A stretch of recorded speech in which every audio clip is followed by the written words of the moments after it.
On avait du coup un combat dans la catégorie de Manon Fiorot, un peu plus en dessous dans le classement entre Alexa Grasso, l'ancienne championne et prétendante au titre, contre Natania Silva, une brésilienne. Donc la brésilienne a roulé sur Grasso. On a eu un 30-27.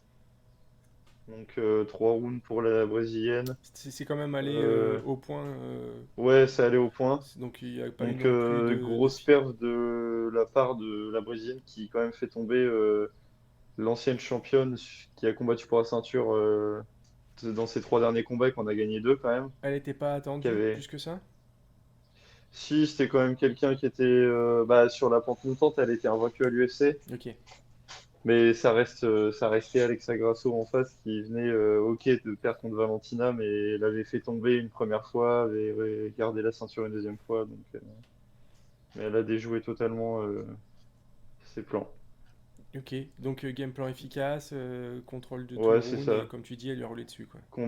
Combattante solide, un 30-27, et je pense que c'est une des potentielles prétendantes au titre pour la prochaine. D'accord. Ou pourquoi pas un combat contre Manon Fiorot pour un combat pour le titre derrière si Ouais. jamais on fait cette fleur à Manon. Ouais, c'est ça, parce que là, il va falloir que. Bon, on parle pas tout de suite, mais. Ouais, mais ouais, combattant, voilà. C'est intéressant pour nous les Français parce que c'était derrière Manon, Ouais. mais voilà, sinon, rien de plus à dire. Ok, combat suivant.